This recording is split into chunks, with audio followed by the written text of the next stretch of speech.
El pueblo hundido de Valle de Bravo, las familias bajo el agua y las campanas que siguen sonando en la noche.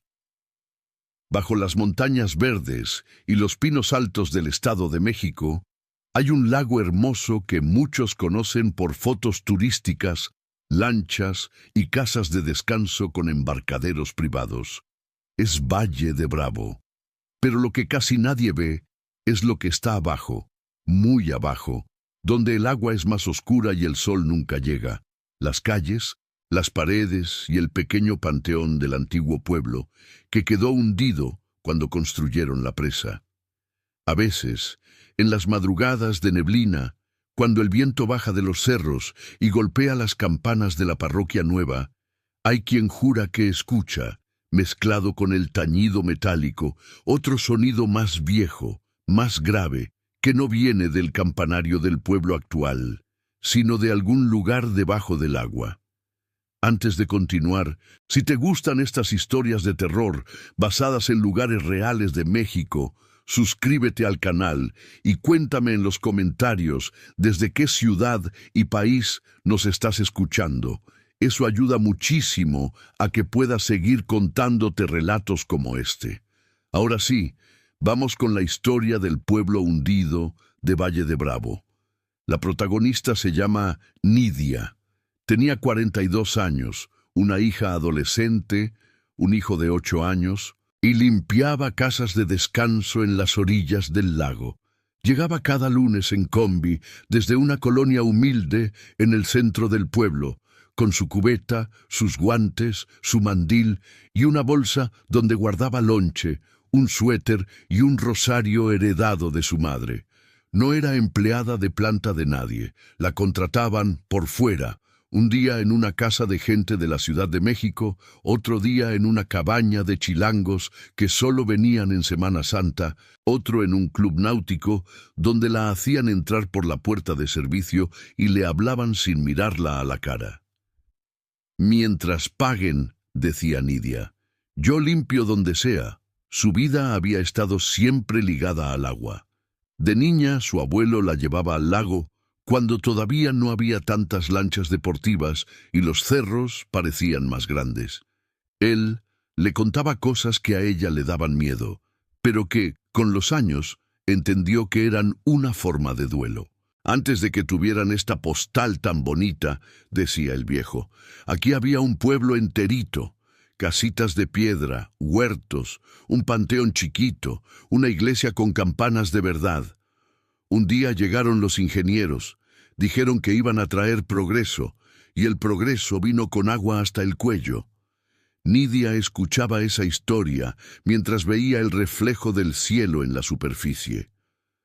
Su abuelo aseguraba que, cuando empezaron a llenar la presa, a muchos les dieron migajas por sus tierras, a otros los sacaron casi a la fuerza, y algunos entercos se quedaron hasta el último día, viendo cómo el agua subía por las paredes de la iglesia vieja. «Dicen que las campanas sonaron solitas cuando el agua llegó al campanario», susurraba él, «y que desde entonces hay noches en que se les ocurre volver a sonar». La madre de Nidia le pedía que no hiciera caso. «Tu abuelo ya está grande», decía. «Esas leyendas solo sirven para espantar chamacos». Pero Nidia creció con la sensación de que bajo el espejo del lago había un segundo pueblo, invisible y lleno de cosas no resueltas. Y con los años, sin querer, terminó trabajando justo para quienes disfrutaban del paisaje, sin saber o sin querer saber sobre lo que estaba enterrado abajo. Una de las casas donde limpiaba se encontraba en una de las mejores zonas del lago, con muelle propio y enormes ventanales orientados hacia el agua. Pertenecía a la familia de la Garza, empresarios del norte que presumían en redes sus fines de semana desconectados en Valle. Para ellos, Nidia era la muchacha de limpieza, un nombre genérico que servía para cualquiera que trapeaba, lavaba baños y dejaba la sala lista para las fotos. Ese verano, la familia de la Garza decidió pasar 2 semanas completas en la casa, aprovechando que uno de los hijos, Leonardo, se casaría y querían hacer una especie de despedida de soltero elegante. Nidia fue llamada para reforzar el servicio. Nos urgen las terrazas impecables, los cristales sin una sola mancha y los cuartos listos todos los días, le dijo por teléfono la administradora, una mujer con voz seca. Es gente importante, Nidia. Nada de errores. Gente importante. Como si los demás no lo fueran. El primer día, Nidia llegó antes del amanecer. El lago todavía estaba envuelto en neblina, apenas se distinguían las luces de otras casas al otro lado de la bahía. El aire olía a humedad y gasolina de las lanchas. Dentro de la casa todo era silencio y muebles caros. Mientras lavaba la cocina, escuchó pasos en la terraza. Se asomó.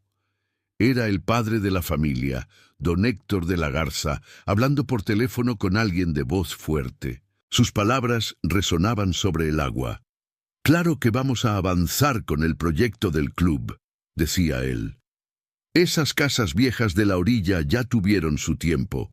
Si hay que reubicar a unas cuantas familias, se hace. La vista al lago lo vale».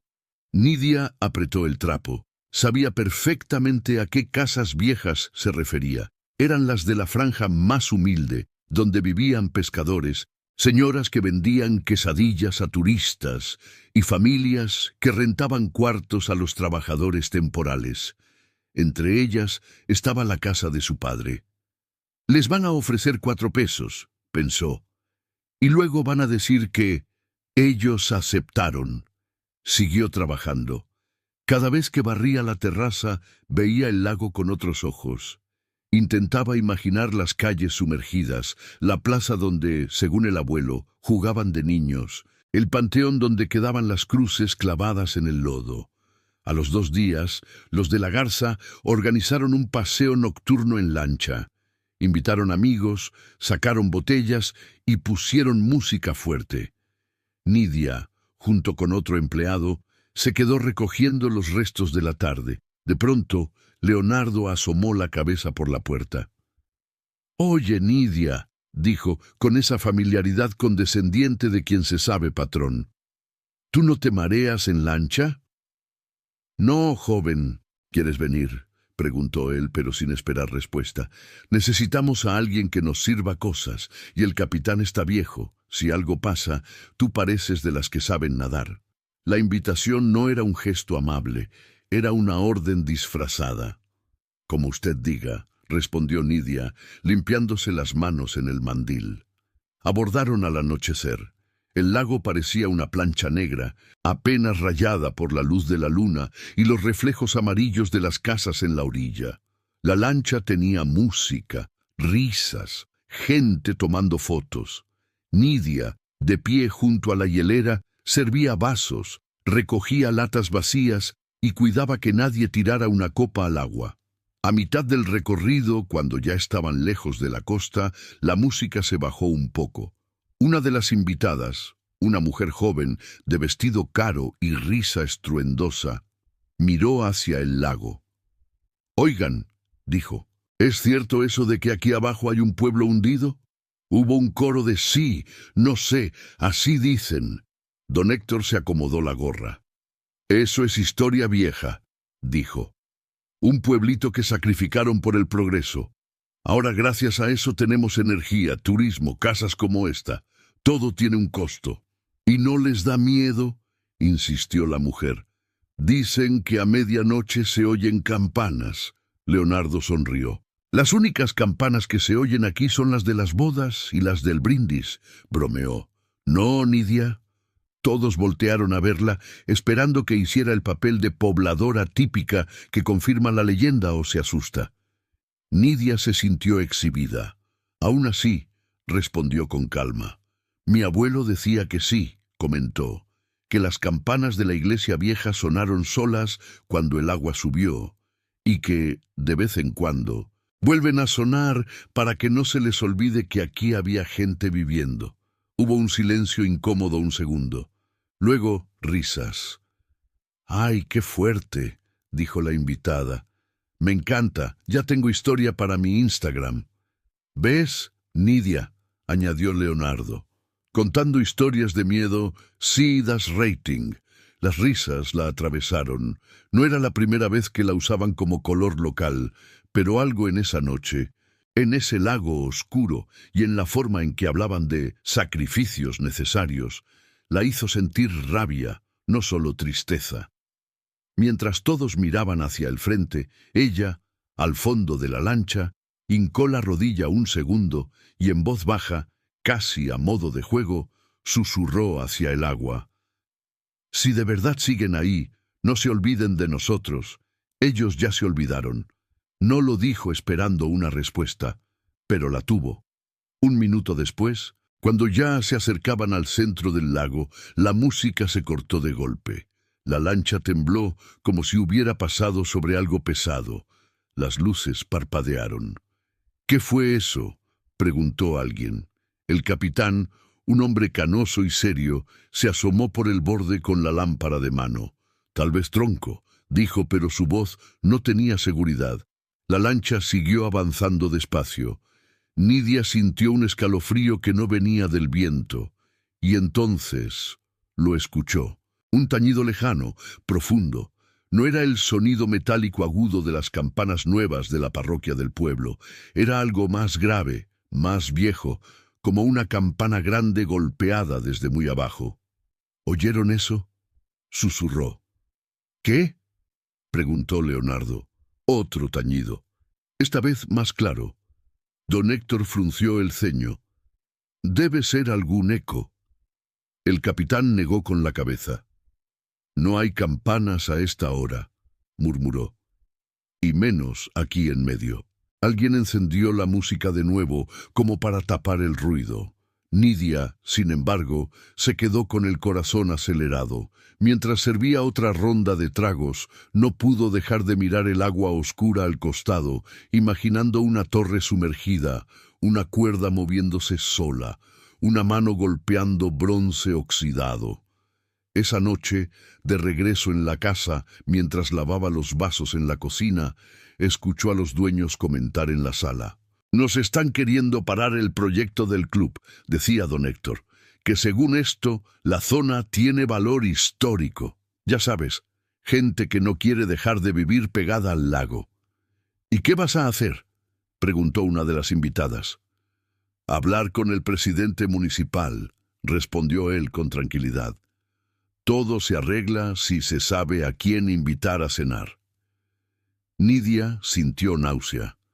Sabía que, si el proyecto seguía, muchos de sus vecinos perderían sus casas. Y ahora, además, algo se había movido bajo el agua, como si los de abajo no estuvieran muy de acuerdo con lo que los de arriba seguían construyendo sobre su memoria. Lo que Nidia no imaginaba era que las campanas no se habían limitado a sonar una vez. Habían despertado algo más, recuerdos, culpas, secretos, y una cadena de acontecimientos que la colocarían justo en medio de una lucha vieja, donde los muertos no tenían voz, y los vivos, como ella, eran tratados como estorbos, porque días después, cuando comenzaron a circular rumores de que una familia entera de la vieja orilla quería quedarse en su casa, pase lo que pase, el nombre que todos mencionaban no era el de un político ni el de un empresario, era el de su propio abuelo. La noticia le llegó por su padre, una tarde, mientras ella doblaba ropa en la azotea. El hombre subió con la cara pálida y un periódico local en la mano, arrugado. «Nidia», dijo, «están hablando del pueblo viejo». Ella tomó el papel. En la portada, un encabezado pequeño casi escondido entre notas de turismo. Familias se niegan a vender terrenos en zona de expansión náutica. Debajo, una foto borrosa de un hombre viejo frente a una casita de tabique con el lago de fondo. Nidia reconoció al anciano de inmediato, su abuelo. «Pero si él», susurró, «él ya falleció hace 5 años». Su padre asintió. «La foto es vieja, de cuando vinieron a entrevistarlo unos chilangos que al final nunca publicaron nada. Ahora la están usando para decir que la gente se resiste al progreso. No lo dejan ni en paz muerto. Nidia sintió un nudo en la garganta. Están usando su cara para justificar que nos quiten todo, dijo. Y abajo, en el lago, también siguen usando lo que enterraron. Esa noche, cuando se quedó sola en la azotea, miró hacia el reflejo lejano del agua. «Yo no tengo dinero ni abogados», murmuró, «pero tengo voz y tengo memoria. Si ustedes siguen sonando sus campanas, yo voy a hablar por ustedes». No sabía todavía cómo, pero la respuesta iba a llegar desde el mismo lugar donde todo había empezado. Las casas de los ricos que limpiaba todos los días, llenas de papeles que no parecían importantes, hasta que uno de ellos cayó en sus manos por error. Y ahí, entre números de cuentas y planos de construcción, Nidia descubriría que el pueblo hundido de Valle de Bravo no solo estaba bajo el agua, también estaba atrapado en archivos, escrituras y acuerdos que alguien había tratado de enterrar tan profundo como la iglesia vieja. La mañana siguiente, en la casa de los de la Garza, la administradora le dio una orden aparentemente sencilla. «Nidia, hoy, además de limpiar, necesito que archives unas carpetas en la oficina. Pero ten cuidado, son papeles delicados. Nada de estar leyendo, ¿eh?», añadió con un tono medio burlón. Nidia sonrió por cortesía. «Yo solo acomodo, señora». Pero por dentro, algo despertó. La oficina de la casa era un cuarto con libreros empotrados, un escritorio de madera oscura y un gran ventanal con vista al lago. Sobre la mesa había 2 montones de carpetas manila. En las etiquetas se leían nombres de colonias, números y palabras que ella había escuchado en boca de su abuelo. San Lucas Viejo, ejido, expropiación. Mientras sacudía el escritorio, una de las carpetas se abrió y varios papeles se deslizaron al suelo. Nidia se agachó a recogerlos. No quería leer, sabía que no debía, pero sus ojos se detuvieron en un encabezado. Acta de acuerdo de indemnización por terrenos afectados durante la construcción de la presa de Valle de Bravo, 1943. Las manos le temblaron. Más abajo reconoció apellidos que había oído toda la vida en el pueblo: Campos, Rivas, Solórzano, y el suyo, Hernández. Ahí estaba, Hernández Morales, propietario del lote 26. Su sangre, su historia. En la columna de al lado, la cifra de indemnización, ridícula, insultante. Una cantidad que hoy no alcanzaría ni para una semana de mandado. Y al pie del documento, una firma. «Mi bisabuelo», susurró. Pero lo que más la hizo temblar no fue ver su apellido, sino otra sección: testigos y representantes legales. Ahí, con tinta elegante, aparecía un nombre que le era extrañamente familiar: Lic Rodolfo de la Garza, un antepasado del patrón. Los mismos apellidos que ahora, generaciones después, querían desarrollar un club náutico sobre lo poco que quedaba de la franja humilde. «Han ganado 2 veces con el mismo pueblo», pensó con rabia. Primero con el agua, luego con el turismo. El corazón le latía tan fuerte que creyó que alguien más podía oírlo. En ese momento, una voz la sobresaltó. «Todo bien, Nidia». Era Leonardo, asomado en el marco de la puerta, con una camisa abierta y el celular en la mano. Ella escondió los papeles detrás de la carpeta. «Sí, joven, se me cayeron unos documentos, pero ya los estoy acomodando». Él entró un paso más, mirando a su alrededor. «¿Sabes?», dijo. «A veces me pregunto cómo sería vivir aquí todo el año, tener la vista al lago siempre, no solo en vacaciones». «Para algunos», respondió ella, sin atreverse a mirarlo. «Esa vista fue lo único que les dejaron». Leonardo no entendió, o fingió no entender. «Bueno, tú tienes esa vista cada vez que vienes a trabajar», bromeó. «No te quejes». La frase le dolió como un golpe. Ella, que vivía en una casa apretada sin ventanas hacia el lago, tenía vista porque le permitían limpiar los vidrios de los que sí la disfrutaban. En cuanto él se fue, tomó el acta que llevaba el apellido de su familia y con manos temblorosas sacó una foto con su celular, cuidando que no se viera en el reflejo del cristal de la ventana. Luego guardó los papeles en la carpeta original, la cerró y la archivó en el librero, donde probablemente dormirían otros 50 años, si ella no hacía nada. En la combi de regreso a casa, esa imagen no dejaba de rondarle la mente. El lago reflejando el cielo, las campanas resonando abajo, los nombres de su familia escritos en un papel viejo firmado por alguien que compartía apellido con su patrón. No es solo una historia de fantasmas, se dijo, es una historia de cómo nos hundieron vivos. Esa noche, mientras su hija mayor, Alma, revisaba tarea en el celular, Nidia le mostró la foto. «Mira», dijo, «esto salió en la casa donde trabajo». Alma frunció el ceño. «Es un documento muy viejo», comentó. «De cuando construyeron la presa, ¿no?» «Ahí está el bisabuelo», respondió Nidia. «Y ese nombre», señaló Rodolfo de la Garza, «es de los dueños de la casa».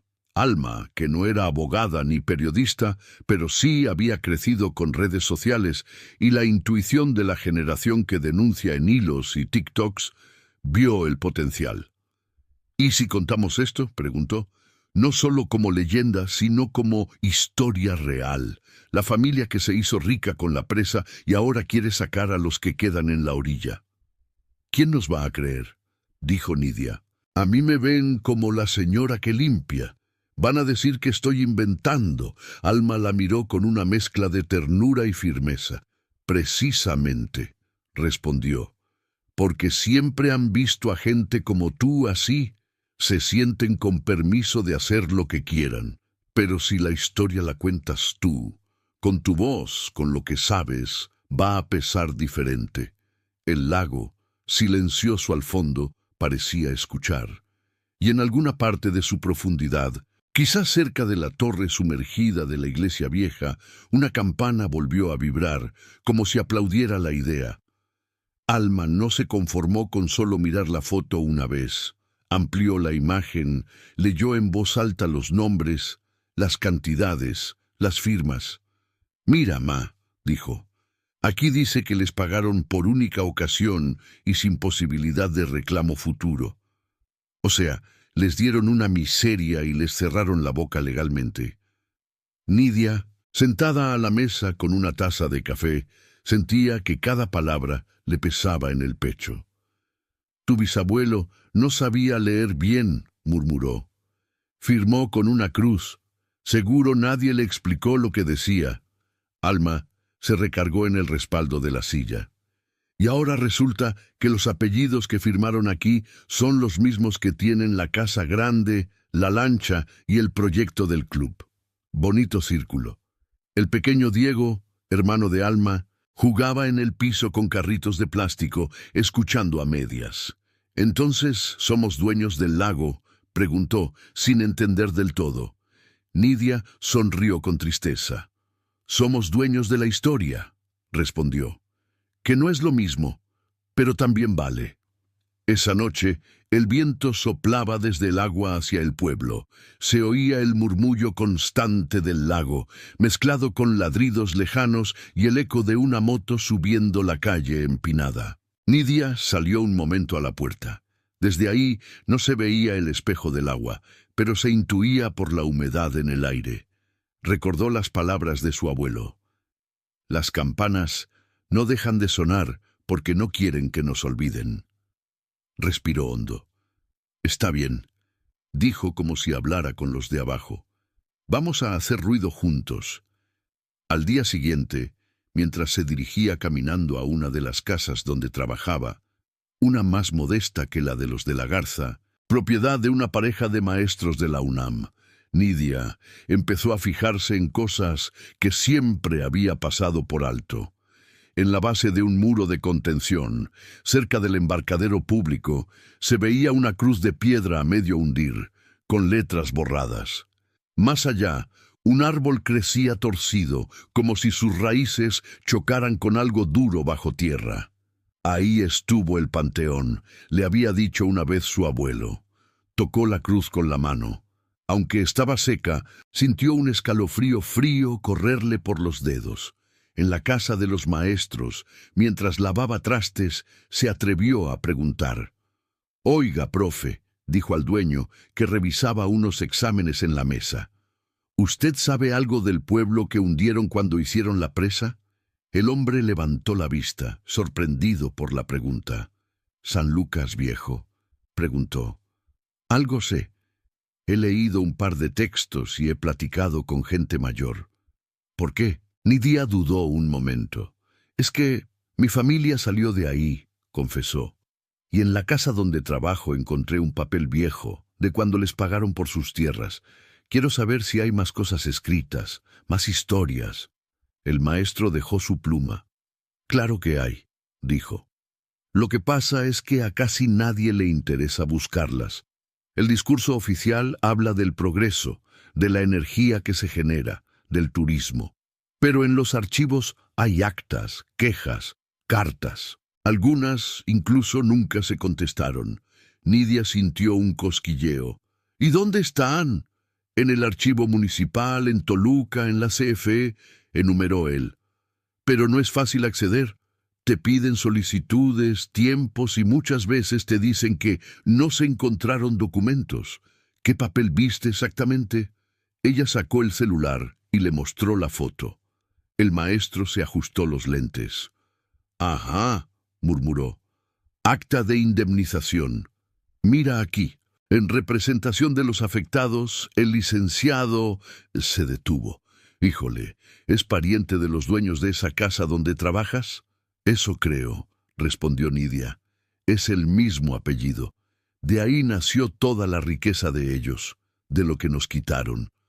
El maestro la miró con seriedad. «Nidia», dijo, «esto que traes aquí es importante. No es solo un papel viejo.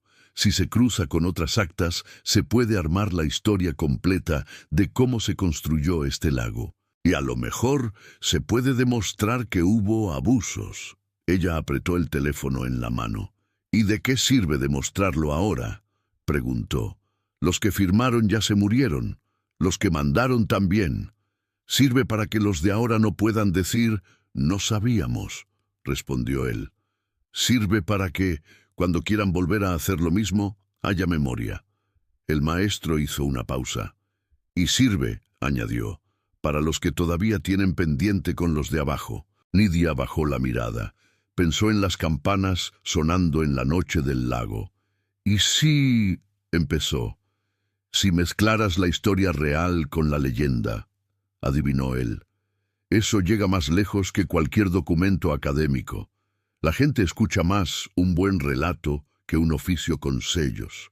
Nidia sintió que se le encendía algo dentro. Esa tarde, de vuelta en casa, se sentó con Alma al lado de la ventana, con vista a la calle. «Vamos a hacer una cosa», dijo. «Tú sabes usar redes. Yo sé lo que mi abuelo contaba y lo que he visto en las casas. El profe sabe de archivos. Podemos armar una historia que no sea solo para asustar, sino para señalar con nombre y apellido lo que hicieron». Alma asintió, entusiasmada. «Podemos hacer un hilo, un video, un audio», propuso. «El pueblo hundido que sigue pagando el precio del progreso. Y contamos lo de las campanas, lo del documento, lo del apellido». «Pero hay un problema», interrumpió Nidia. «Si digo el nombre de los patrones, me corren.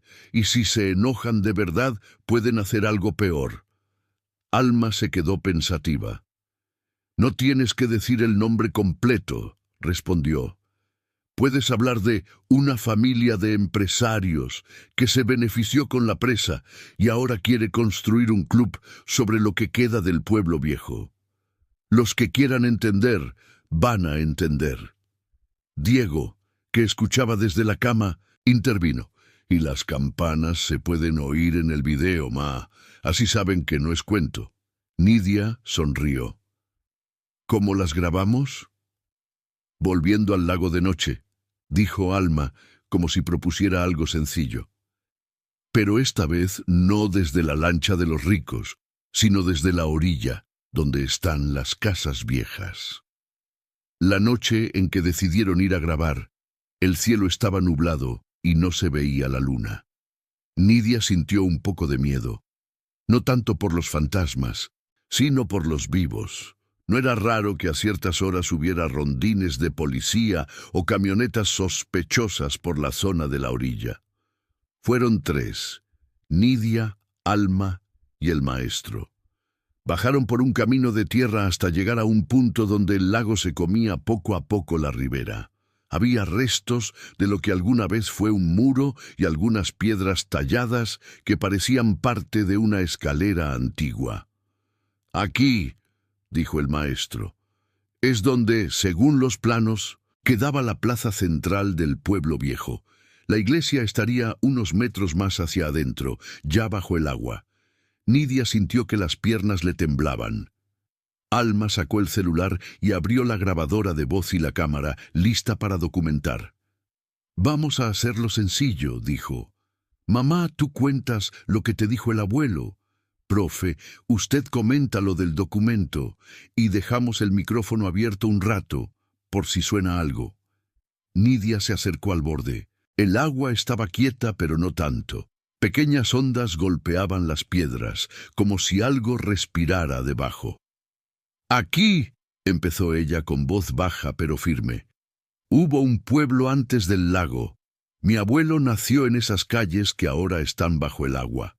Cuando vinieron a construir la presa, les prometieron progreso, les dieron dinero a cambio de sus casas, poco, muy poco, y les dijeron que firmaran rápido.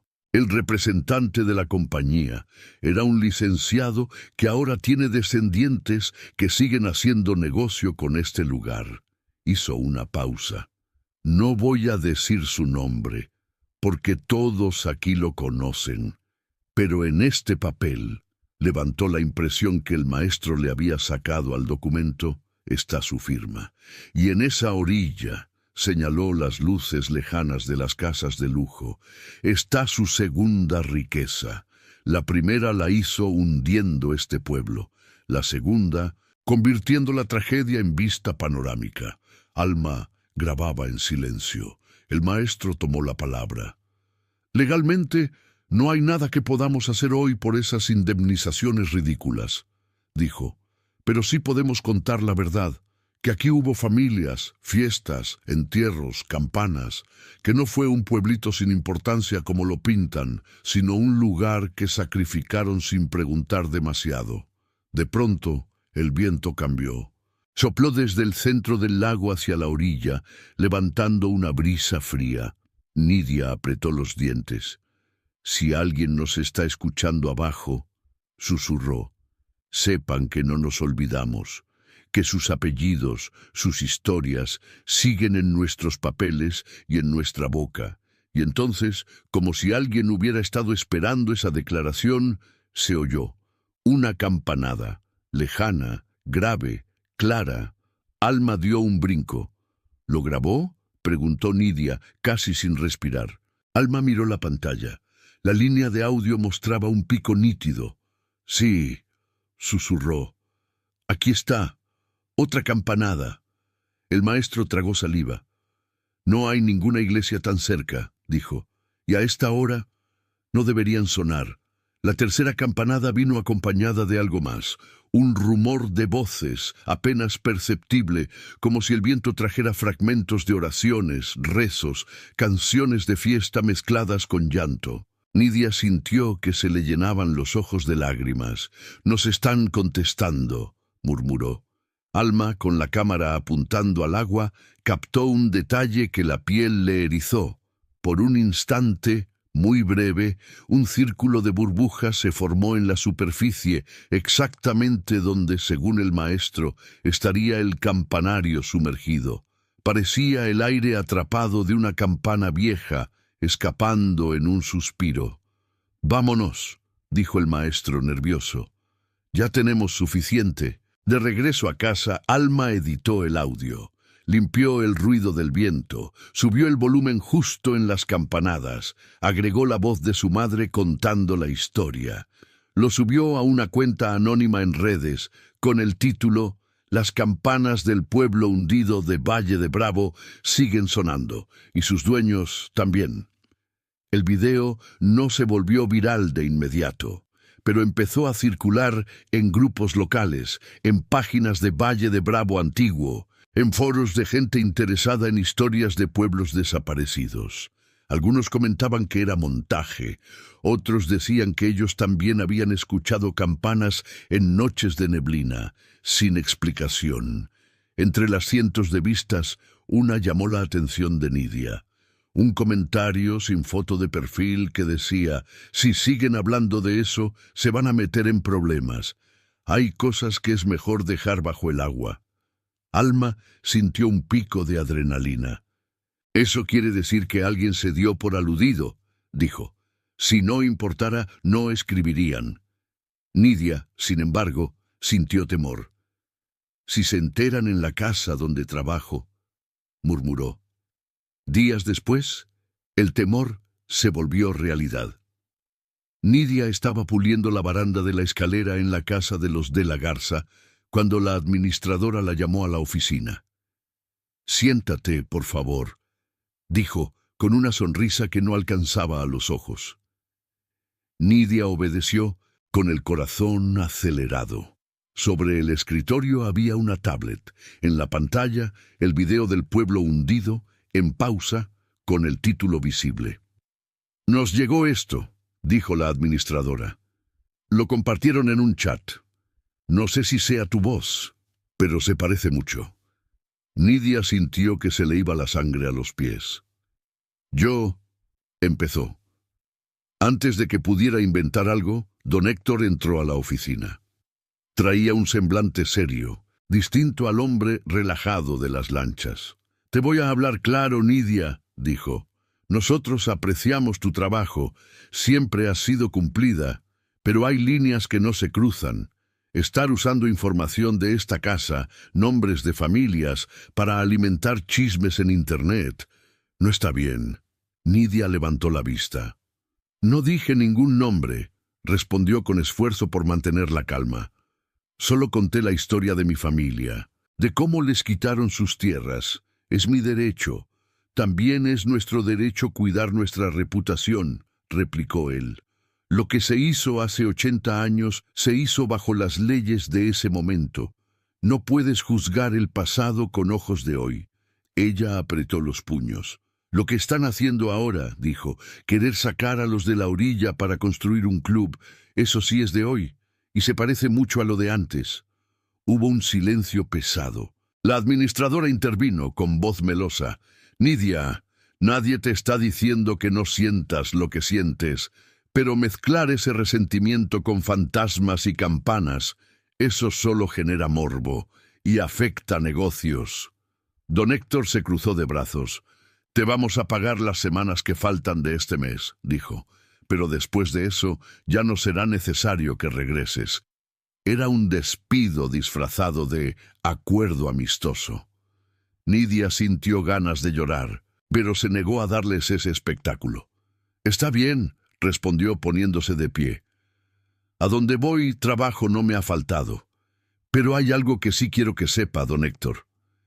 Él la miró con algo entre fastidio y curiosidad. «Las campanas que suenan en el lago no soy yo», dijo Nidia. «Son los suyos, los que firmaron junto con ustedes. Si quieren que se callen, no es a mí a quien tienen que correr». Salió de la casa con el corazón hecho un nudo. El despido era un golpe fuerte. Ese ingreso era el que les permitía pagar la secundaria de Alma y algunas deudas atrasadas. Pero al mismo tiempo, algo dentro de ella se sintió más ligera. Ya no tendría que sonreír mientras servía bebidas a quienes se burlaban de su historia. Cuando contó lo sucedido en casa, Alma se indignó. «Es injusto», gritó. «Primero les ayudaste a tener todo impecable, y ahora te corren porque contaste la verdad». El maestro, que había ido a visitarlas, habló con tono más sereno. Así reaccionan siempre los que tienen algo que perder, dijo. Pero también es una señal de que lo que hiciste funcionó. Les movió el piso. Nidia se dejó caer en una silla. ¿Y ahora qué?, preguntó. ¿Seguimos o nos callamos? Alma se acercó y le tomó la mano. Yo sigo, respondió, porque ya no solo es por ti, sino por el bisabuelo, por el abuelo, por los que se quedaron abajo. Si las campanas sonaron para que nos diéramos cuenta, no fue para que ahora guardáramos silencio. Diego, desde una esquina, levantó la vista. Y porque yo quiero que, cuando sea grande, todavía me pueda acercar al agua sin que todo sea club de ricos, añadió. La frase del niño la tocó en lo más profundo. Nidia respiró hondo. Está bien, dijo, pero vamos a hacerlo de forma que no solo se quede en susto, que sirva para algo. El maestro sonrió. Tengo un amigo periodista, comentó. Trabaja en un medio pequeño, pero serio. Le interesa la historia de los pueblos desplazados por presas. Si le mostramos el documento, las grabaciones y le presentamos testimonios, puede armar algo más grande. Alma abrió mucho los ojos. Y nosotros podemos aportarle el lado de las leyendas, agregó. Lo de las campanas, las voces. Eso atrae la atención y el reportaje, los hechos. Esa noche, mientras el periodista, un hombre joven de barba descuidada y mirada cansada, escuchaba por videollamada la primera grabación de las campanas, se le erizó la piel. Esto no lo va a sacar una televisora grande, advirtió. Pero en nuestro portal sí, y en redes puede correr. Van a enojarse, sí, pero ya se enojaron de todas formas. ¿Cree en los fantasmas?, preguntó Nidia, a media broma. Él sonrió. Creo en los vivos que se niegan a irse, respondió. A veces están arriba, a veces abajo. Acordaron verse en persona unos días después, en un café del centro, para compartirle copias de los documentos y grabaciones. Mientras tanto, Alma siguió subiendo contenido, fotos de la cruz torcida, fragmentos de la entrevista del abuelo que habían rescatado en una cinta vieja, mapas comparando el pueblo antes y después de la presa. Con cada publicación, las campanas parecían sonar más seguido. Vecinos que nunca habían hablado comenzaron a contar historias. El pescador que vio, una madrugada, lo que parecía ser el techo de una casa asomando cuando bajó el nivel del agua. La señora que de niña escuchó a su madre llorar frente al lago, recordando la cocina que ahora estaba en el fondo. El anciano que aseguraba haber oído su propio nombre susurrado por voces que venían del agua.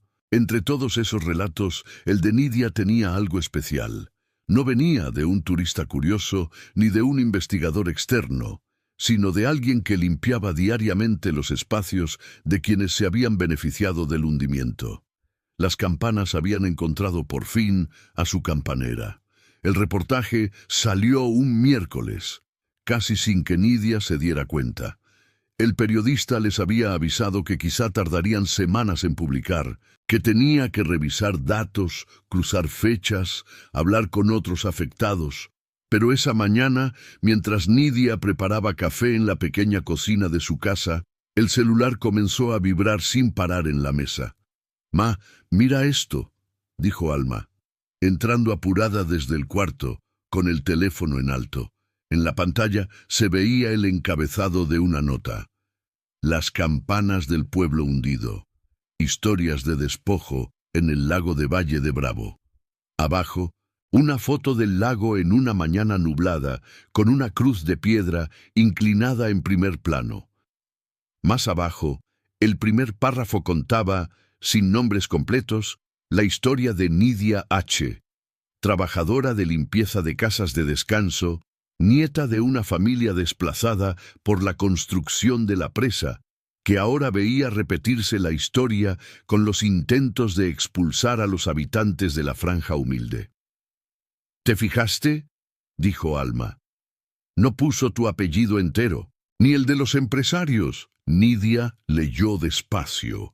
En el texto se mencionaba el documento de indemnización, el apellido de la G, la firma de un licenciado con el mismo nombre que el abuelo del actual empresario, las cantidades ridículas, los testimonios de vecinos y las grabaciones de las campanas. El periodista había incluido un enlace a un audio donde se escuchaban los tañidos graves en medio de la noche, acompañados por la voz de Nidia diciendo: «Nos hundieron vivos». «Dios mío», susurró ella. «Esto ya no es solo un videíto en redes, esto está escrito». Diego, todavía en pijama, se asomó por detrás. «¿Ya todos saben lo de las campanas?», preguntó. «Muchos más que antes», respondió Alma. «Y no solo por el miedo, sino por lo que hicieron con el pueblo». A lo largo del día, el número de compartidos creció. No era una explosión viral como las de los bailes de moda, pero para un medio pequeño era considerable. Empezaron a llegar mensajes de otros lugares de México, gente de pueblos inundados en Michoacán, en Guerrero, en Veracruz, que narraban historias parecidas. «Acá también sacrificaron nuestro pueblo por una presa», decía uno. «Mi abuela siempre habla de la iglesia que quedó bajo el agua», decía otro. Nidia sintió que la voz de su abuelo, que ella creyó que se quedaría atrapada en las paredes de su casa, empezaba a rebotar en lugares que jamás imaginó. Pero no todo eran mensajes de apoyo. En un grupo de WhatsApp de vecinos de bien de la zona residencial, un comentario se repetía: «Ya vieron la nota amarillista que sacaron de Valle». Como siempre, gente que no entiende el progreso queriendo frenar inversiones. Esa misma tarde, el presidente municipal convocó a una conferencia de prensa improvisada. En un salón con paredes adornadas por fotos del lago, habló con un tono preocupado, pero calculado.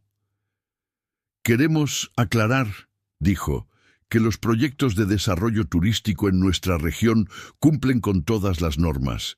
Respetamos la historia y las tradiciones, pero no podemos permitir que se difundan rumores que solo generan miedo». Nidia vio la transmisión en el celular del maestro en la sala de su casa. «Ni mencionar el documento se atrevió», dijo él, «pero se nota que les dolió». «Lo que les dolió es que la historia no la contaran ellos», respondió Nidia. «Están acostumbrados a escoger qué se recuerda y qué se olvida». Los empresarios tampoco tardaron en reaccionar. Una mañana, días después de que saliera el reportaje, Alma y Nidia estaban comprando verdura en el mercado cuando vieron, en una pantalla de televisión colgada junto a un puesto de tacos, a un hombre conocido, Leonardo de la Garza, entrevistado por un canal de noticias de la capital. «Queremos desmentir categóricamente que nuestra familia haya actuado de mala fe», decía él, con el lago de fondo. «Lo que se hizo en el pasado, se hizo en el marco de la ley. Hoy, nuestro proyecto de club náutico traerá empleos y más turismo a la región. No podemos dejar que supersticiones y voces resentidas frenen el desarrollo». Alma resopló. «Voces resentidas», repitió.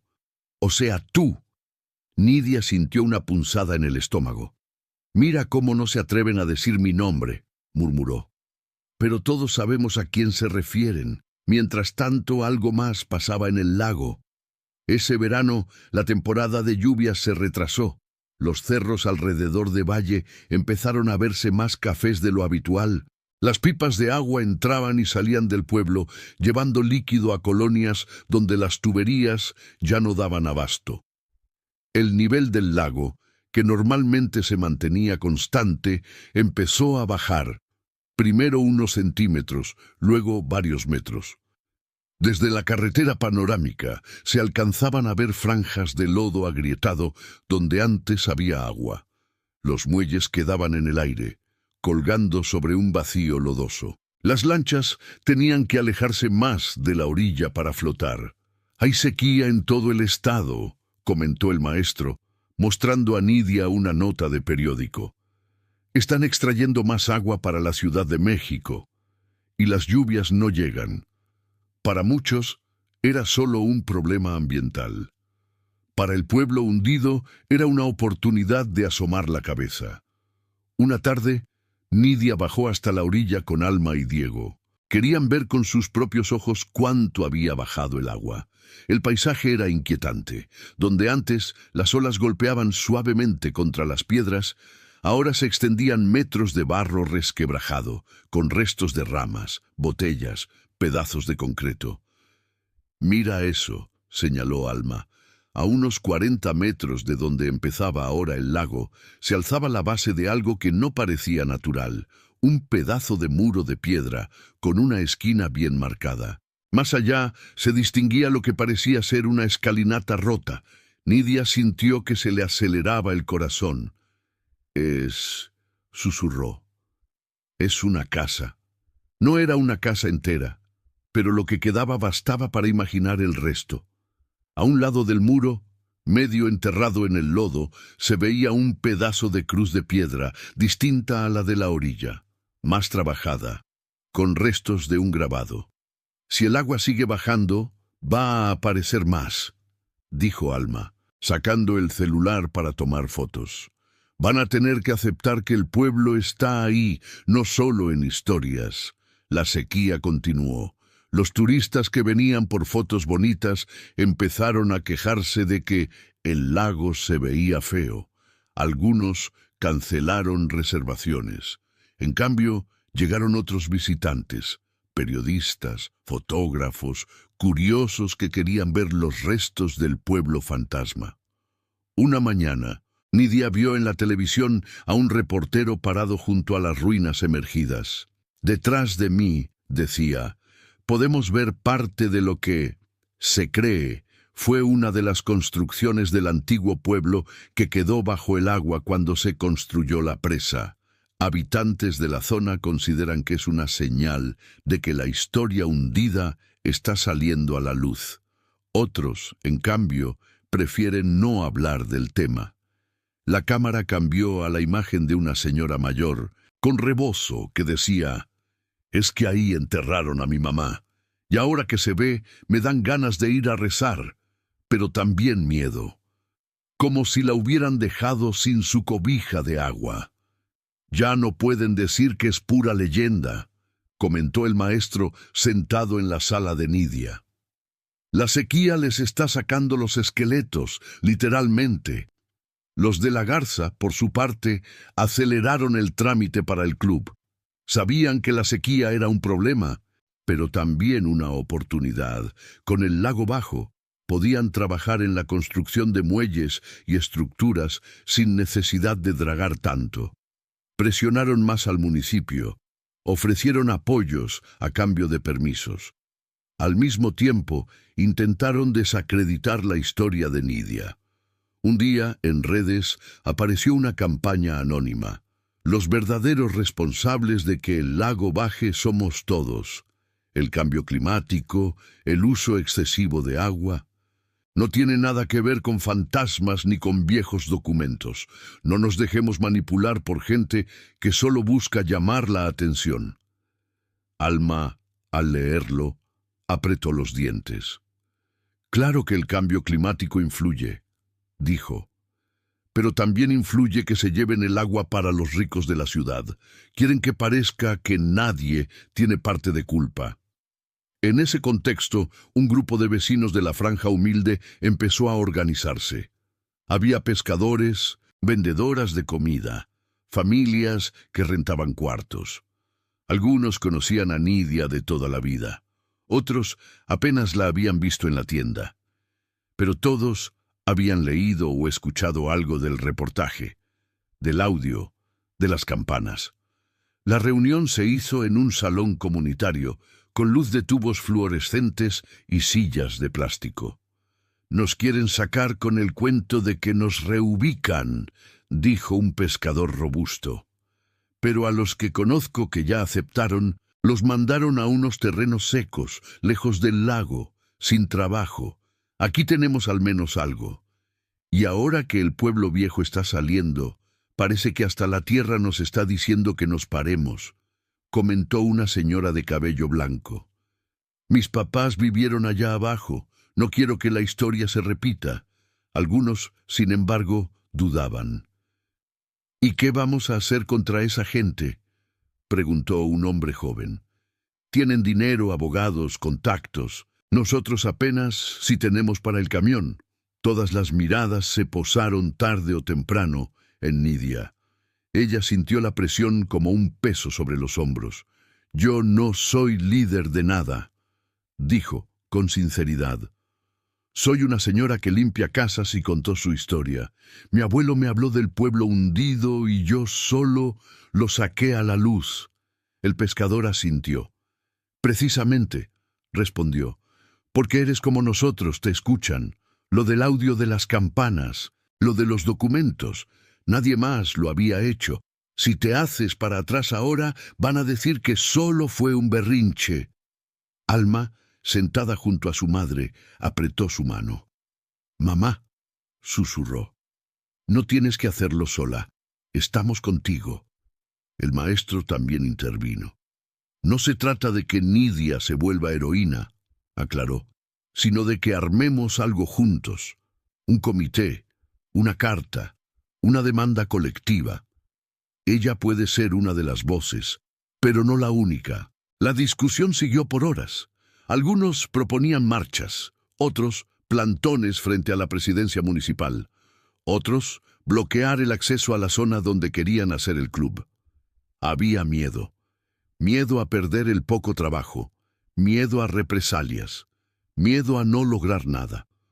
Al final acordaron una primera acción, una misa y ceremonia simbólica en la orilla, frente a las ruinas emergidas del pueblo viejo, para honrar a los muertos y dejar claro que ese lugar tenía memoria y dueños, vivos y muertos.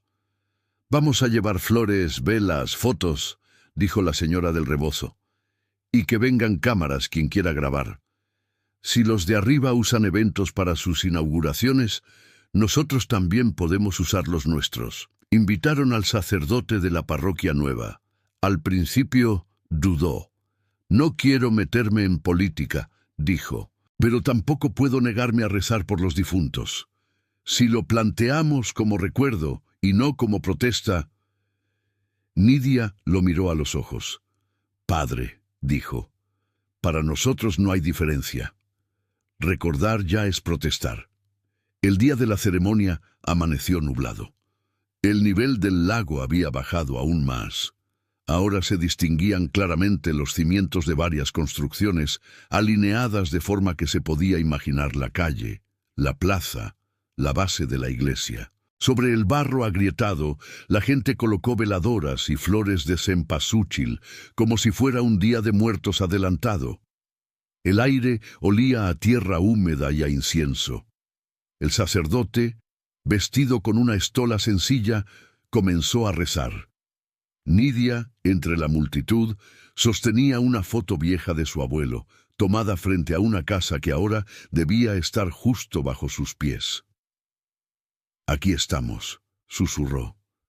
No te olvidamos. El periodista que había hecho el reportaje estaba presente, con su cámara. Habían venido también otros medios, algunos nacionales, atraídos por la imagen insólita del pueblo emergiendo del agua. La policía municipal vigilaba a cierta distancia, con una mezcla de curiosidad y recelo. En medio de la ceremonia, cuando el sacerdote dijo: por los que fueron obligados a dejar sus hogares en nombre del progreso, un murmullo recorrió a los asistentes. Muchos no estaban acostumbrados a que alguien lo dijera tan directo. Fue en ese momento cuando, suave pero nítida, se escuchó la primera campanada. Todos se quedaron inmóviles. No venía de la parroquia nueva. El sonido no llegaba desde la colina, sino desde abajo, desde el agua que aún quedaba, desde las profundidades donde la torre de la iglesia vieja seguía sumergida. La segunda campanada fue más fuerte. El viento de pronto se levantó, levantando polvo de la tierra seca y haciendo bailar las llamas de las veladoras. Algunos niños se abrazaron a las piernas de sus padres. Un anciano se quitó el sombrero como si saludara a alguien. «No tengan miedo», dijo el sacerdote con la voz temblorosa pero firme. «A veces, los que ya se fueron encuentran maneras de recordarnos que están aquí». La tercera campanada resonó larga, prolongada, como si alguien muy abajo hubiera decidido jalar con fuerza la cuerda de una campana oxidada. El eco pareció rebotar en los cerros, las cámaras grababan, los celulares también. En la casa de los de la Garza, la administradora miró la transmisión en vivo, con la cara rígida. Don Héctor, a su lado, apretó los labios. «Van a hacer que el gobierno se asuste», dijo. «Y cuando el gobierno se asusta, paraliza permisos».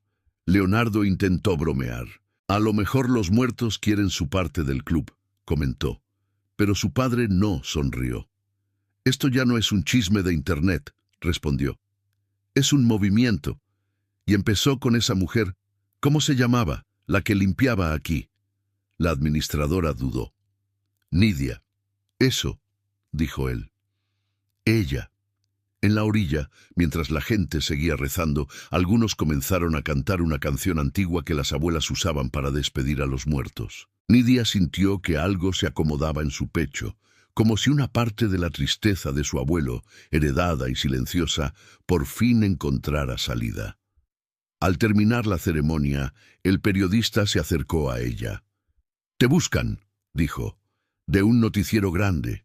Quieren entrevistarte». Nidia sintió vértigo. «¿Y qué quieren que diga?», preguntó. «Lo que ya dijiste», respondió él. «Que eres nieta del pueblo hundido, que limpiaste las casas de los que se enriquecieron con esto, que las campanas no son solo un susto, sino un recordatorio». Alma la miró, emocionada y nerviosa. «Es tu decisión, Ma», susurró. «Puedes decir que no, pero si dices que sí, tu voz va a llegar más lejos». Nidia miró el lago, las ruinas emergidas, las flores, las veladoras, la gente de la franja humilde abrazándose, llorando, sonriendo con rabia y esperanza. Recordó cómo, años atrás, había pensado que su vida se reduciría a pasar trapos sobre mesas ajenas, a ver el lago siempre desde la misma posición, la de quien limpia la vista para otros. Ahora la vista era también suya. «Está bien», dijo tragando saliva. «Voy a hablar». Y supo, en ese instante, que lo que dijera no volvería a hundirse, ni aunque el agua regresara a cubrirlo todo. La entrevista fue grabada en un pequeño estudio improvisado en la ciudad, pero para Nidia se sintió como si la estuvieran colocando bajo una lupa gigantesca. La conductora, una mujer de voz segura y sonrisa congelada, comenzó con un tono casi amable. «Hoy tenemos con nosotros a Nidia, trabajadora de limpieza en casas de descanso de Valle de Bravo y nieta de una familia del pueblo que quedó bajo el agua. Nidia, gracias por estar aquí». Ella respiró hondo. «Gracias a ustedes por escuchar», respondió, con las manos apretadas sobre las rodillas. Las primeras preguntas fueron fáciles. ¿Cómo era la vida en la franja humilde? ¿Qué le habían contado sus abuelos? ¿Qué sintió cuando encontró el documento de indemnización?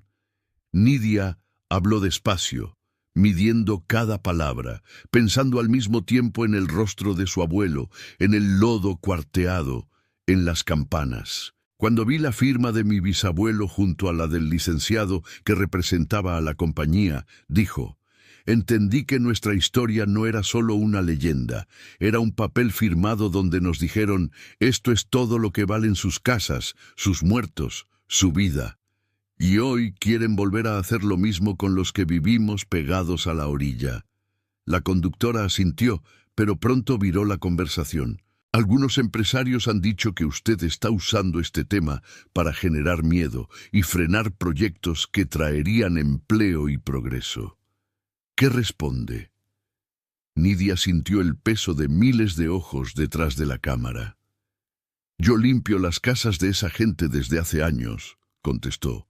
Si ellos llaman progreso a dejar a los viejos del pueblo sin vista al lago, a las señoras sin lugar para vender comida, a los pescadores sin dónde guardar sus lanchas, entonces no sé qué clase de progreso es. No estoy en contra del turismo, estoy en contra de que siempre se cobre la cuenta a los mismos. La conductora cambió de tono. ¿Y las campanas, Nidia? Hay quienes dicen que son trucos de audio, montajes. ¿Qué significan para usted? Ella se quedó callada un segundo. Para mí, dijo al fin, las campanas no son solo un sonido. Son la manera en que los que están abajo nos recuerdan que ahí estuvieron, que no se fueron del todo. Y también son un espejo para los que están arriba. Cada vez que hacen negocio sobre lo que otro perdió, suenan, para que se acuerden. En la sala de su casa, Alma y Diego veían la entrevista con los ojos fijos en la pantalla. El maestro, sentado en una esquina, apenas respiraba. Cuando Nidia dijo, «Las campanas son un espejo para los de arriba», Alma sonrió con orgullo. «Esa es mi mamá», susurró. La entrevista se emitió en horario nocturno, pero los fragmentos comenzaron a circular de inmediato en redes. Cortes breves, donde Nidia hablaba de «nos hundieron vivos», de las firmas viejas, de la sequía que estaba sacando a la luz las ruinas del pueblo. Un clip, en particular, se compartió miles de veces. El momento en que, al preguntar qué quería para el futuro de sus hijos, ella respondió, «Quiero que tengan derecho a mirar el lago sin pedir permiso». Los de la Garza vieron la entrevista desde la sala de su casa de la ciudad. Don Héctor, de pie junto al ventanal, escuchaba sin parpadear. Leonardo, sentado en el sofá, intentó aparentar indiferencia. «Está exagerando», dijo. «Son historias viejas. A la gente le encanta el drama». Su padre no respondió de inmediato. «Lo peligroso», dijo al fin, «no es lo que cuenta, sino quién se lo cree. Si empieza a convencer a la gente de la orilla de que pueden detener el proyecto, vamos a tener problemas con los permisos, con los inversionistas». La administradora, que estaba presente, intervino. «Podemos mandar una carta al canal, pedir derecho de réplica, amenazar con demanda». Don Héctor negó con la cabeza. «Eso solo la va a hacer más víctima», respondió. «La pusieron como la señora humilde que se enfrenta al poderoso. Si la atacamos, vamos a darles la razón». Se hizo un silencio. «Entonces, ¿qué propone?», preguntó Leonardo. «Hablaremos con ella», dijo don Héctor al fin, «en persona. A esa gente no le hace falta orgullo, le hace falta estabilidad. Le ofrecemos trabajo, apoyo para los estudios de la hija, una cantidad razonable, a cambio de que deje de prestar su voz a los agitadores. No necesitamos que mienta, solo que se calle». La oferta llegó envuelta en cortesía. Una tarde, mientras Nidia estaba en casa ordenando la ropa recién lavada, tocaron la puerta. Alma abrió y se encontró con un hombre de traje, corbata discreta y sonrisa profesional. «Buenas tardes», dijo él. «Busco a la señora Nidia». Ella se secó las manos en el mandil y salió. «Soy yo», respondió. El hombre se presentó como abogado de un grupo de empresarios turísticos del lago. No dijo el apellido de la Garza, pero no hacía falta. «Venimos en son de paz», dijo. «No queremos pleitos, ni que se malinterpreten cosas. Los señores valoran mucho su trabajo y su historia, por eso quisieran ayudarla». Sacó una carpeta. Dentro, un documento con un montón de párrafos legales, y resaltado, un número. Era grande, mucho más de lo que Nidia había visto junto en toda su vida. «Esta cantidad», explicó el abogado, «sería para usted y su familia, sin obligación de devolverla jamás. Además, hay una propuesta de beca completa para la educación superior de su hija. A cambio, Usted se compromete a no hacer más declaraciones públicas sobre el proyecto del club ni sobre el papel de estas familias en la construcción de la presa. Puede seguir creyendo lo que quiera. Por supuesto, solo le pedimos discreción. Alma abrió la boca para responder, pero Nidia levantó la mano. ¿Y si digo que no?, preguntó. El abogado mantuvo la sonrisa, pero bajó un poco la voz. Si dice que no, dijo, será su decisión. Pero no podremos ayudarla en futuros inconvenientes, y es muy probable que estos temas se enfríen con el tiempo. La gente se cansa de las mismas historias, se distrae con otras cosas. Usted habrá perdido una oportunidad que no vuelve. Nidia miró la cifra otra vez. Con ese dinero podría pagar deudas, arreglar la casa, asegurarle a Alma una carrera, comprarle a Diego una computadora decente. Podría por primera vez no vivir contando monedas al final de la quincena. Pero también sabía qué significaba. Significaba aceptar que su voz tenía precio y que, si ella se callaba, las campanas sonarían a cambio de nada. Quiero pensarlo, dijo al fin. El abogado asintió, como quien sabe que la trampa ya está casi cerrada. Claro, respondió. Le dejo la propuesta. Solo le pido que no tarde mucho. Estas oportunidades no suelen esperar.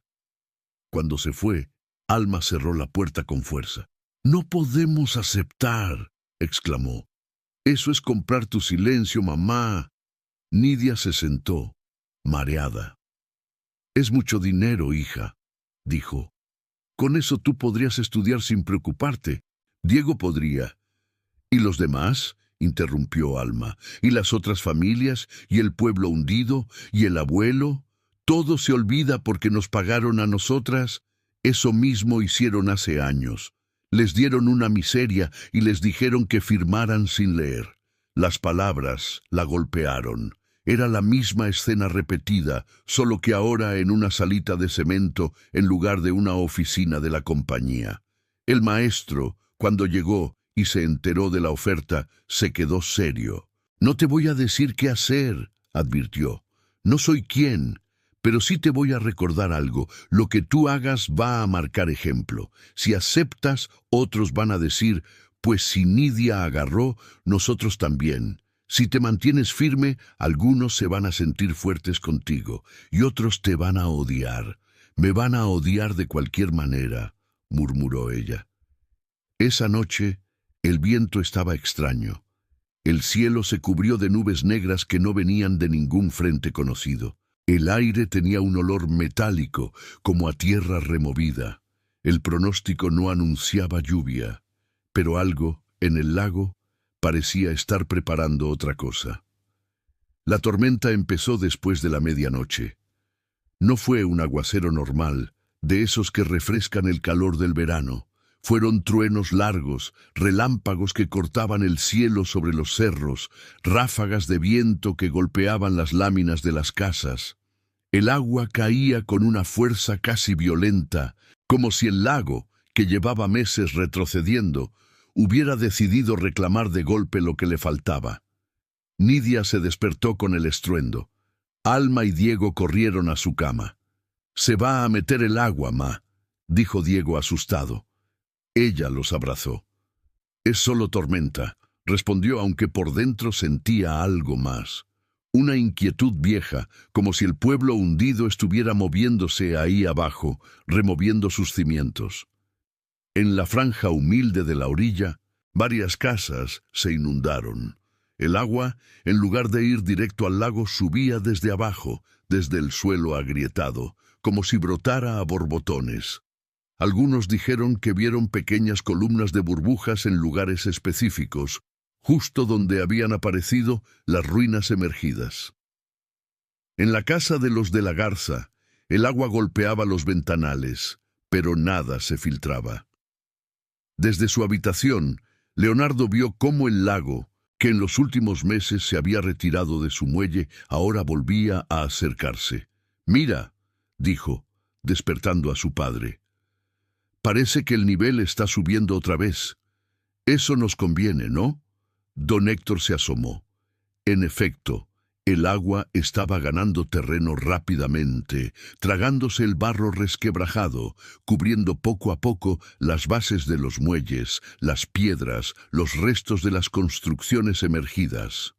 Sí y no, respondió con el ceño fruncido. Si sube demasiado van a decir que es señal divina, que el pueblo se vuelve a hundir. Los relámpagos iluminaron por un segundo una silueta en el centro del lago, una suerte de sombra vertical, como una torre a medio salir, que se hundía y volvía a desaparecer con cada oleada. En la casa de Nidia, de pronto, la luz se fue, quedaron a oscuras, el viento golpeaba, los truenos retumbaban, y, entre todo ese ruido, se coló, clara, una campanada. «Otra vez no», susurró Alma, con los ojos abiertos de par en par. La segunda campanada fue más fuerte. No venía de la parroquia, que también estaba sin luz, sino de algún punto del lago que ahora no podían ver. La tercera campanada llegó acompañada de algo más, una vibración profunda que hizo temblar los vidrios, los platos, el piso mismo. Diego se tapó los oídos. «¡Ya, ya!», gritó. «¡Que paren!». Nidia cerró los ojos. No estaba asustada de los muertos. Estaba asustada de lo que la vida le estaba pidiendo. En medio del estruendo, recordó la carpeta sobre la mesa, la cifra brillante, la firma del abogado. Recordó la cruz de piedra emergida, el rostro de su abuelo en la foto, la gente del pueblo con veladoras en la orilla. Recordó las risas en la lancha cuando se burlaban de sus historias. «¿Qué quieren de mí?», murmuró, casi gritando como si hablara al lago. «Ya hablé, ya conté lo que pasó, ¿qué más?». No esperaba respuesta, pero la tuvo, no con palabras, con un silencio súbito. La lluvia paró de golpe, como si alguien hubiera cerrado una llave. Los truenos se apagaron, el viento se calmó. Quedó solo el goteo de las últimas gotas cayendo de las láminas y un murmullo lejano de agua desplazándose. En esa pausa extraña, una sola campanada, suave, casi cariñosa, resonó desde el fondo del lago. Nidia lo entendió como un «decide». Ni promesa ni amenaza, solo eso, decide. Al amanecer, el pueblo salió a ver lo que la tormenta había hecho. El lago, que la semana anterior mostraba dientes de barro, ahora se extendía mansamente hasta casi el mismo nivel de antes de la sequía. Sin embargo, algo había cambiado. No todo lo que había emergido se había vuelto a hundir. A cierta distancia de la orilla, sobresalía del agua una estructura de piedra que no terminaba de sumergirse. La parte alta de un arco, un trozo de muro con una pequeña hornacina vacía, como si fuera la puerta de una iglesia que se resistía a desaparecer. Más allá, se veía la punta de una cruz grande, inclinada, que ningún bajón de nivel había mostrado antes. «Eso no se había visto nunca», dijo el maestro, con asombro. «Ni cuando bajó el nivel hace años». Para muchos era una señal, para otros una simple consecuencia de los movimientos del agua. Para Nidia era lo mismo que había oído en la noche. «Decide». El abogado volvió al tercer día, puntual, como si la tormenta nunca hubiera ocurrido. «¿Ha tenido tiempo de pensar la propuesta?», preguntó, entrando a la sala con esa sonrisa ensayada. Nidia lo miró de frente. Sobre la mesa, la carpeta seguía intacta. «Sí», respondió. «Ya la pensé». El hombre se aclaró la garganta. «Y bien, no voy a firmar», dijo ella sin rodeos. El abogado parpadeó. «Quizá no ha entendido la magnitud de lo que está rechazando», dijo todavía sin perder la cortesía. «No se trata de comprarla, señora Nidia. Se trata de reconocer su historia, compensarla». «Ya sé lo que es», lo interrumpió. «Es lo mismo que le dijeron a mi bisabuelo cuando le dieron unas monedas por su casa. Solo que ahora las monedas son más y las letras de más chiquitas, pero el truco es igual». El hombre dejó de sonreír. «Piénselo mejor», insistió. «Es su familia, su futuro. Nidia tomó aire. Mi familia también es mi abuelo, mi bisabuelo, los que están abajo del agua, respondió. Si firmo, les voy a tener que ver la cara toda mi vida, y la de mis hijos. Prefiero dormir intranquila por falta de dinero que intranquila por haber vendido mi voz. El abogado la miró con una mezcla de frustración y lástima. Después, no diga que no se le advirtió, murmuró, guardando la carpeta. Esto no se quedará aquí. Hay gente muy molesta. Que se molesten con sus muertos, dijo Nidia. Ellos son los que no los dejan en paz. Cuando se fue, Alma corrió a abrazarla. Pensé que ibas a dudar hasta el último segundo, admitió. Dudé hasta que sonaron las campanas anoche, respondió Nidia medio en serio, medio en broma. Si me venden, que sea caro, y esto no lo alcanzan a pagar. La decisión de Nidia corrió de boca en boca. En la franja humilde, muchos la tomaron como un acto de dignidad. En las casas de la zona rica, como un desafío. En las oficinas del municipio, como un problema. La presión subió. Los empresarios intensificaron sus contactos con las autoridades, sugiriendo que la situación se estaba saliendo de control y que había agitadores externos usando a gente ignorante para frenar proyectos. Propusieron en reuniones privadas ordenar la orilla, desalojar a quienes ocupaban irregularmente terrenos junto al lago. Al mismo tiempo, las imágenes del arco de piedra y de la cruz asomando sobre el agua se volvían símbolo. Empezaron a aparecer en murales, en playeras, en fotos de perfil. Algunos jóvenes del pueblo organizaron proyecciones nocturnas de documentales sobre otros pueblos inundados, usando una pared blanca como pantalla.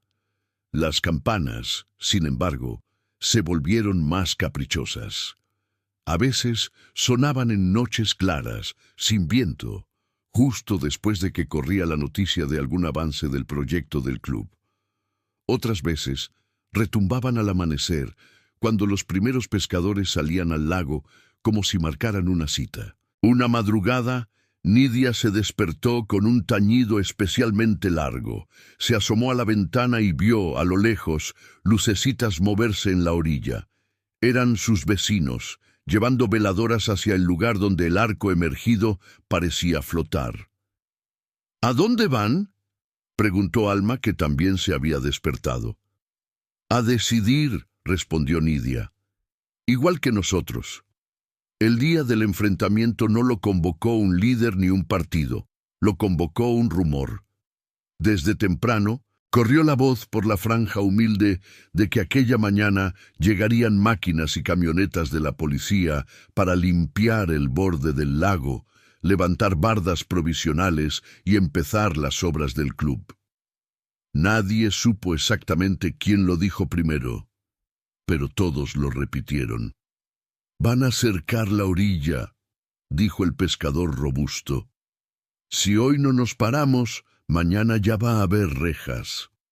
Nidia se levantó antes del amanecer. El cielo estaba de un gris lechoso, como si el lago hubiera subido a cubrir las nubes. En la mesa el desayuno quedó a medias. Nadie tenía hambre. Se puso su suéter más grueso, el rosario de su madre en el cuello y metió en la bolsa la foto de su abuelo. Alma tomó su celular, una batería extra y una libreta. «Voy a transmitir», dijo con la determinación brillándole en los ojos. «Si nos quieren borrar, que al menos quede constancia». Diego insistió en ir. «No quiero quedarme aquí sin saber. Soy parte del pueblo también». Nidia dudó, pero al final accedió, con la condición de que se quedara a su lado. Al llegar a la orilla, vieron algo que no esperaban. No eran solo los vecinos de la franja humilde. Había gente del pueblo de arriba, jóvenes de familias menos ricas que los de la Garza, pero más acomodadas que los pescadores, algunos activistas que habían llegado de fuera al enterarse de la historia, estudiantes con pancartas, Muchos llevaban carteles con dibujos del arco de piedra emergido y la cruz inclinada, acompañados por frases como «La memoria no se inunda y el lago es de todos». El maestro estaba ahí, con una carpeta de documentos bajo el brazo. «Traigo copias del acta de indemnización y de otras más que encontré», dijo. «Si alguien quiere decir que no hay pruebas, se las enseñamos». Más al fondo, algunos reporteros montaban cámaras sobre tripiés. El periodista que había iniciado todo se acercó a Nidia. «Vendrán también los otros», advirtió. «Las patrullas, los abogados, quizá hasta el presidente municipal». Esto se volvió símbolo, y los símbolos dan miedo. Nidia miró hacia el lago. El nivel del agua se había estabilizado, pero el arco de piedra seguía visible, como un ojo abierto justo en el límite entre lo emergido y lo hundido. La cruz grande se inclinaba como si vigilara toda la bahía. «Pues si ya nos ven», respondió, «que nos vean bien». No tardaron en aparecer las primeras camionetas. Eran blancas, con logotipos oficiales en las puertas. De ellas bajaron policías con cascos, algunos con escudos. Detrás, una camioneta negra de cristales polarizados. El aire se tensó como una cuerda. De la camioneta negra bajaron el presidente municipal, y tras unos segundos, don Héctor de la Garza, acompañado por la administradora y el mismo abogado que había visitado a Nidia. El presidente municipal tomó la palabra primero con un megáfono. «Vecinos, buenos días», dijo. «Nadie viene a desalojar a nadie hoy. Lo que estamos haciendo es una revisión de la zona para asegurar que las construcciones cumplan las normas. No se dejen manipular por rumores». Hubo murmullo. «¿Y el proyecto del club?», gritó alguien. «El proyecto sigue en evaluación», respondió el presidente. «Traerá beneficios para todos, empleo, inversión». Pero sus palabras se perdieron en el aire cuando alguien, desde el fondo, comenzó a tocar un tambor improvisado con un bote y un palo, marcando un ritmo lento, pesado. Otros se sumaron golpeando botellas y cubetas. No era violencia, era ruido, ruido que impedía que el discurso se oyera como ellos querían. Nidia, sin planearlo, se encontró avanzando hacia la línea de policías, con Alma grabando detrás de ella. No llevaba pancarta ni megáfono, solo su voz. «Señor presidente», dijo, alzando la voz lo suficiente para que el micrófono de un reportero cercano la captara. «Yo soy la señora de la que han hablado en la tele, la que limpia casas, la nieta del pueblo hundido. Si de verdad no vienen a desalojarnos, entonces dígalo aquí, frente al arco, y firme». El hombre parpadeó. «Este no es el espacio para...» «Lo es», lo interrumpió Nidia, «porque este es el espacio que quieren convertir en club privado. Aquí es donde mi abuelo jugó de niño, aunque ahora esté bajo el agua. Aquí es donde los suyos firmaron papeles para quitarnos todo. Si de verdad no quieren despojar a nadie, no debe costarle nada comprometerse por escrito». El murmullo se hizo aplauso. El abogado de los empresarios se acercó al presidente y le susurró algo al oído. Don Héctor permanecía unos pasos atrás, observando, con la mandíbula apretada. «No podemos tomar decisiones improvisadas así», dijo el presidente. «Hay procesos, hay estudios, hay campanas», dijo alguien medio en broma. Y como si el lago hubiera estado esperando su cue, una campanada sonora, larga, se elevó desde el agua. Silencio. La campanada se extendió sobre la superficie como una onda, luego otra. Los policías miraron alrededor, desconcertados. Algunos se santiguaron. Los reporteros enfocaron sus cámaras al lago. El presidente perdió el hilo del discurso. Don Héctor cerró los ojos un instante, como si algo en ese sonido le perforara una capa de seguridad que había construido durante años. Alma, con el celular en alto, transmitía en vivo. En la pantalla, los comentarios corrían. «Se oyen de verdad las campanas. Parece una película, pero es real. Esos tañidos son los que no salían en los planos de la presa. Nidia sintió que el corazón le golpeaba el pecho al ritmo de las campanas. «No venimos a pelear», dijo entonces, girando hacia su gente. «Venimos a decir que aquí hay historia, vivos y muertos, y que no vamos a aceptar que nos vuelvan a hundir sin preguntar. Si quieren progreso, que sea con nosotros, no encima de nosotros». Los vecinos levantaron pancartas, fotos de familiares que habían vivido en el pueblo viejo, cruces hechas con palos. Algunos policías dudaron, bajaron sus escudos un poco. El presidente, acorralado entre cámaras, campanas y ojos, hizo cuentas rápidas en su cabeza. Sabía que si ordenaba avanzar, las imágenes de policías empujando a mujeres, niños y viejos frente al arco emergido, lo perseguirían en redes y en su carrera política. Sabía también que los empresarios se enojarían si cedía. Don Héctor se adelantó un paso, por primera vez. «Nidia», dijo, llamándola por su nombre, «nadie quiere borrar tu historia, pero también tenemos derecho a aprovechar este lago. Nuestros abuelos también trabajaron para estar donde estamos». Ella lo miró. «La diferencia es que a los tuyos no los sacaron a la fuerza de sus casas», respondió. «A los míos, sí. Y ahora tú quieres comprar mi silencio como antes compraron su tierra. No se trata de que tú no tengas nada. Se trata de que nosotros tampoco nos quedemos sin nada». Hubo un momento extraño. Nidia se dio cuenta de que no odiaba a don Héctor como persona. Odiaba lo que representaba. Su voz se suavizó apenas. «Ustedes tienen dinero, abogados. Estudios», añadió. «¿Qué les cuesta hacer un proyecto que respete el pueblo? Dejen una franja libre para nosotros. Reconozcan en un memorial los nombres de los que se hundieron. No levanten bardas que nos tapen el lago. No nos traten como estorbo en sus fotos». El maestro, a su lado, levantó la carpeta de documentos. «Aquí están las pruebas del despojo histórico», dijo. «Nadie les está pidiendo que destruyan sus casas. Les estamos pidiendo que, por una vez, el progreso no signifique arrasar». Las campanas volvieron a sonar, más suaves, como si insistieran en mantener el silencio respetuoso. El presidente tomó el megáfono de nuevo, con los ojos puestos en las cámaras.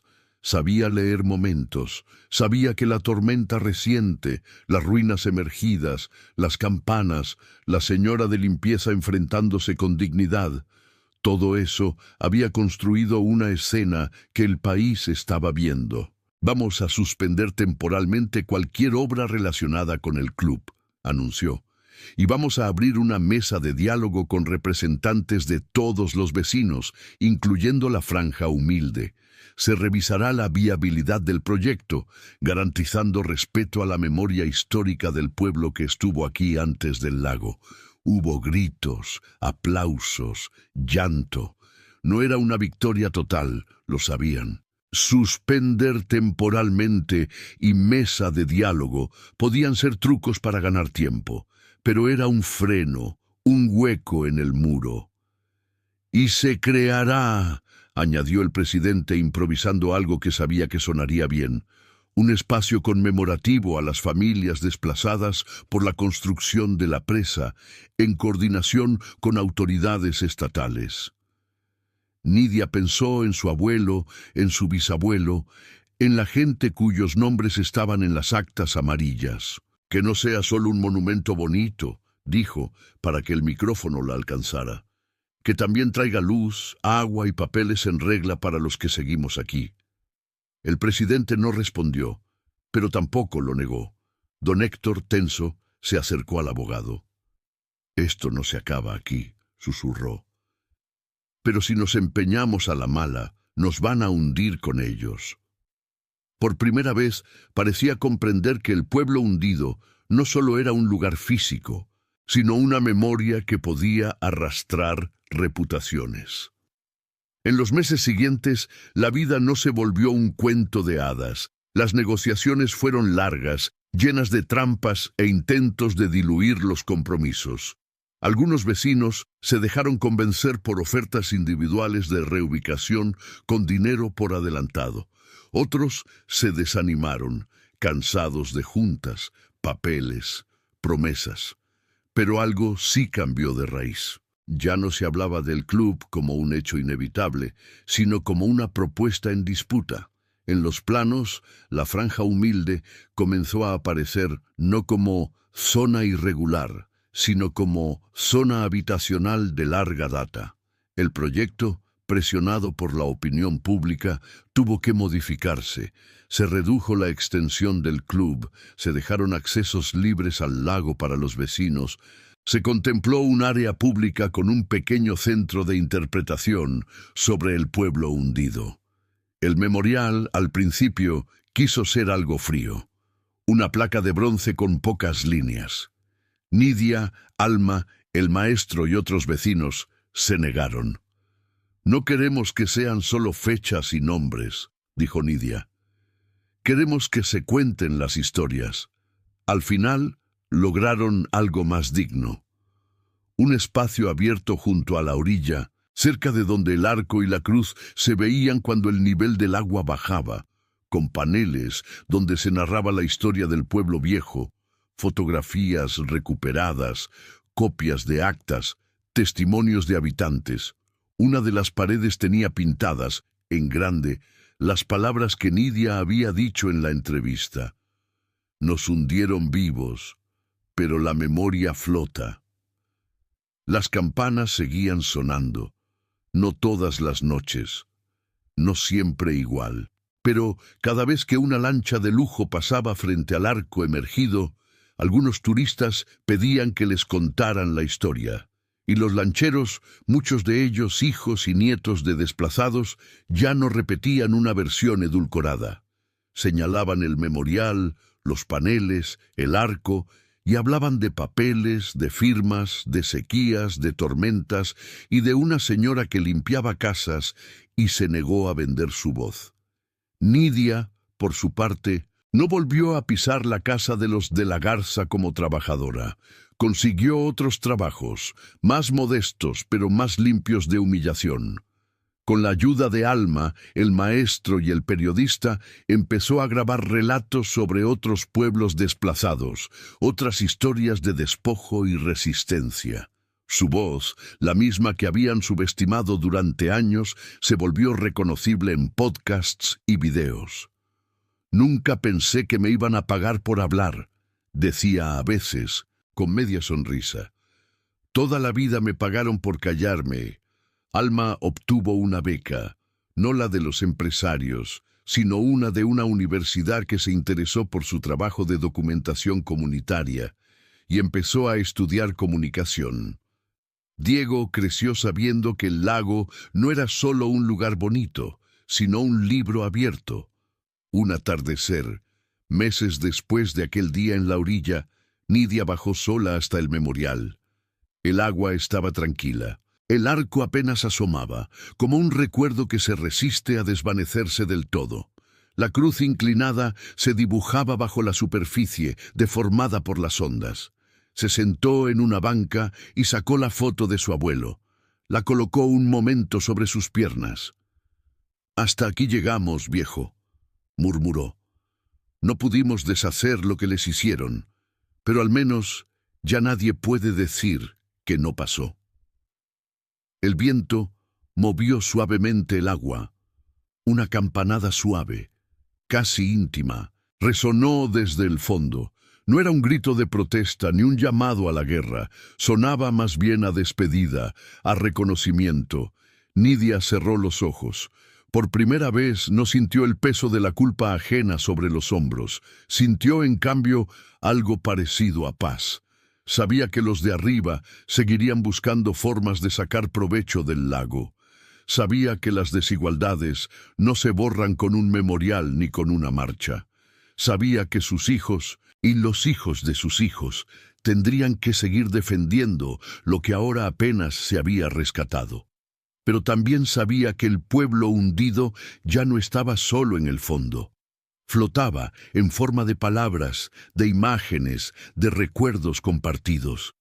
Mientras el sol se escondía detrás de los cerros y pintaba el lago de naranja y rojo, Nidia se levantó, besó la foto de su abuelo y la guardó. Luego miró hacia el agua y habló en voz baja, como quien comparte un secreto con un amigo de toda la vida. Aquí seguimos, tú abajo, yo arriba, pero esta vez nadie nos va a volver a callar. El lago guardó silencio. Y, a lo lejos, en algún punto entre lo hundido y lo visible, una última campanada se mezcló con el canto de los pájaros que regresaban a sus nidos, marcando el final de una historia, y el inicio de otra, contada, por fin, por quienes siempre habían sido tratados como sombras. La noche cayó sobre Valle de Bravo. El pueblo hundido no volvió a levantarse del agua, pero tampoco volvió a ser invisible.